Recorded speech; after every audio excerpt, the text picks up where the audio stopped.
Welcome to my channel Sesi Tales. ఇవాళ మనము రసం, చింతపండు రసం ఎలా చేసుకోవాలో చూసేయండి.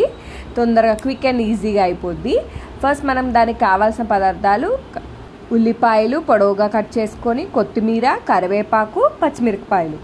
ఈ రసంకి కావాల్సిన రసం పౌడర్ ఎలా రెడీ చేసుకోవాలంటే, ఒక స్పూన్ మిరియాలు, ఒక స్పూన్ ధనియాలు, ఒక స్పూన్ జీలకర్ర, ఇవన్నీ మిక్సీ పట్టేసుకొని పౌడర్ చేసుకోవాలి. మరీ మెత్తగా అవసరం లేదు.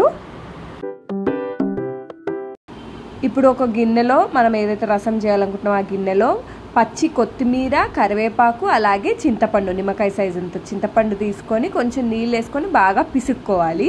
పిసుక్కున్న తర్వాత మీకు రసం ఎంత క్వాంటిటీ కావాలో అంత వాటర్ పోసుకోవాలి.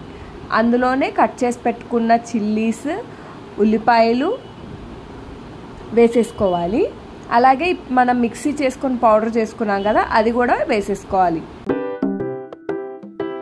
అలాగే ఇందులో కొంచెం టేస్ట్ని ఎన్హాన్స్ చేయడం కోసం కొంచెం షుగర్ వేసుకోవాలి, ఒక హాఫ్ స్పూన్ అలాగా.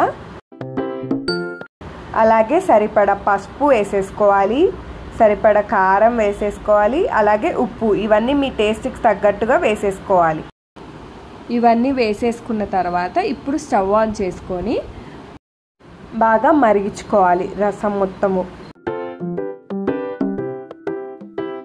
ఇలా బాయిల్ అవుతూ ఫుల్గా మరిగిపోవాలి. ఈ రసం ఎంత మరిగితే అంత టేస్ట్. ఇలా ఫుల్గా మరుగుతున్న టైంలో మనము తాలింపు వేసేసుకోవాలి. ఇప్పుడు ఒక గిన్నె పెట్టుకొని ఆయిల్ వేసుకొని కచ్చపచ్చగా దంచుకున్న వెల్లుల్లి రెబ్బలు, జీలకర్ర, ఆవాలు, ఎండుమిరపకాయలు, కరివేపాకు ఇవన్నీ వేసుకొని బాగా ఎర్రగా ఫ్రై చేసుకోవాలి. అలాగే ఇంగు కూడా వేసేసుకోవాలి ఇందులోనే. ఇది కొంచెం ఎర్రగా ఫ్రై అయిన తర్వాత ఆ మరుగుతున్న రసం ఏదైతే ఉందో అది దీనిలో పోసేసుకోవాలి.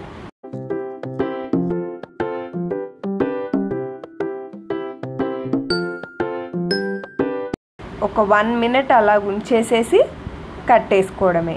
అంతే అండి, వేడి వేడిగా చింతపండు రసం రెడీ. మీరు కూడా ట్రై చేసి టేస్ట్ చేసి ఎలా ఉందో కమెంట్ చేయండి.